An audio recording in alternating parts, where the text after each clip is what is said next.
उज्जैन के जवाहरनगर में संचालित होने वाले कुशाभाऊ ठाकरे प्राइमरी स्कूल की हालत बद से बदतर है। पहली से दूसरी तक 2 क्लास कमरों में लगती है। तीसरी से 5वीं तक की 3 क्लास नाली किनारे पेड़ के नीचे खुले में लगती है। 10 बाय 10 के कमरे में स्कूल का ऑफिस और सामान भी रखा है।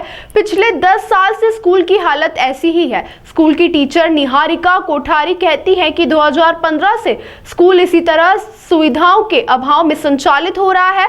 वही सबसे ज्यादा परेशानी बारिश और गर्मी के मौसम में होती है। जब बारिश होती है तो छोटे बच्चों को छुट्टी करना पड़ती है, तो वहीं स्कूल में शौचालय जैसी बुनियादी सुविधा तक नहीं है। बच्चे खुले में शौच करने जाते हैं।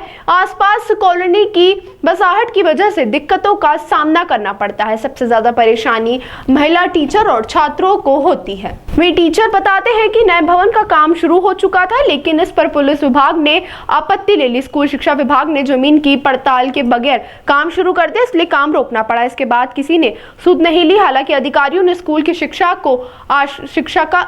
को आश्वासन दिया है कि जल्द नए भवन का निर्माण कार्य शुरू कर दिया जाएगा। अंकल, बहुत तकलीफ आती है यहाँ पर और मच्छर बहुत भिन भिन आते हैं। हम खाना खाते हैं बाहर, कभी कभी ज़्यादा बच्चे आते हैं तो हमको बाहर खाना पड़ जाता है और कभी कभी अंदर खाएंगे। पानी और बारिश में कैसे पढ़ते हो आप? हम फंस के अंदर पढ़ते हैं और क्या बोलते हैं, उधर अंदर भी पानी जुता है ऊपर से और नीचे भी क्या बोलते हैं, बहुत चूहे हैं उधर अंदर। आयुष चंदेले स्कूल शासकीय प्राथमिक विद्यालय कुशाभाऊ ठाकरे जवाहरनगर में लगता है। यहाँ ये 2015 से संचालित हो रहा है यहाँ पे, और यहाँ पे 1 से 5 तक की क्लास है। बच्चों की उपस्थिति यहाँ पे अच्छी रहती है। मतलब अगर 60 बच्चे हैं तो कम से कम 55 बच्चे तो कंटिन्यू आते ही हैं। और एडमिशन के लिए बहुत आ रहे थे, हमको बोलना पड़ता है कि हमारे पास जगह नहीं, हम बिठा नहीं सकते, बच्चों को छोड़ना पड़ता है। धूप आ जाती है, बारिश हो जाती है। अब बारिश आ गई है तो खाना हम 5-5, 7-7 बच्चे करके अंदर खिलाएंगे बिठा के।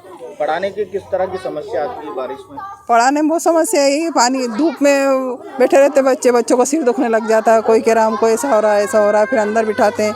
छोटे बच्चों को फिर हम 1 घंटे पहले छोड़ देते हैं। कितने बच्चे और कितने टीचर हैं यहाँ पर? यहाँ 2 टीचर हैं और 61 बच्चे हैं। कौन सी क्लास से कौन सी क्लास तक? 1 से 5 तक है। ये पास में नाला भी है, बाहर आप बच्चे को बिठाते हैं तो किस तरह? नाले के बहुत बार हम बोलते हैं, सफाई होती नहीं है। धर्मशाला वाला उससे बोलते हैं कि सफाई करवा, हमारे बच्चे परेशान हो रहे हैं। ये जब जमता है ना खाना और फिर धूप आती है तो इतनी भयंकर स्मेल आती है कि बच्चों को सिर चढ़ जाता है, और फिर यहीं बैठ के खाना खाते हैं बच्चे। छोटी बच्चियाँ भी हैं यहाँ पर, उनके वॉशरूम की व्यवस्था? वॉशरूम की लड़कियों के लिए हमने थोड़ा सा फर्शी वगैरह रख के गेट लगवा रखा है, और लड़के तो खुले में ही जाते हैं।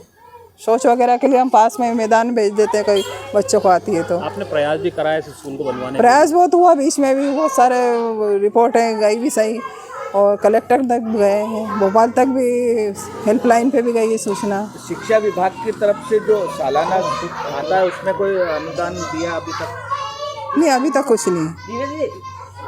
ये बड़ा कुर्सी स्तर तक हो गया था, ये फिर वापस इस पर रोक लग गई थी क्योंकि पुलिस विभाग की ज़मीन बता रहे थे, तो उन्होंने आके रोक दिया था। यहाँ पे ठेकेदार वगैरह को भी अरेस्ट वगैरह कर लिया था पहले, 2017 में हुआ था ये। आपका नाम? मंगला व्यास। किस तरह की समस्या आती है बारिश में और गर्मियों में? मैं गुड़िया को छोड़ने आती हूँ, रोज़ लेने करने आती हूँ। मैं सोचती हूँ चलो पास में स्कूल खुला है तो अपनी बच्ची का भविष्य बनेगा, पर बहुत परेशानी आ रही है। बच्चे बैठ नहीं पाते हैं। और मेरी गुड़िया 3री क्लास में है, आयुषी परमार है उसका नाम, और वो मैं उसको मना करती हूँ, बेटा तो पानी में कैसे क्या करेंगे? नहीं, बोले नहीं मम्मा मैं स्कूल पढ़ूँगी, मुझे पढ़ लिख के कुछ करना है। फिर भी वो स्कूल रोज़ आती है। और यहाँ पर इतनी गंदगी है कि बच्चे खाना खा नहीं सकते हैं।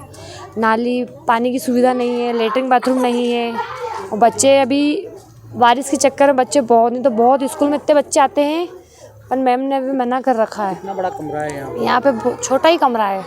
5वीं पहली के बच्चे सब अंदर बैठते हैं, और पानी आता है तो फिर बकरी कुत्ते बिल्ली नहीं बैठते, ऐसे बैठ रहे अंदर। तो मेरा नाम है दिव्या परमार, और मैं जल्द से जल्द मेरी बच्ची को बाहर निकालना चाहती हूँ, सुविधा दे तो।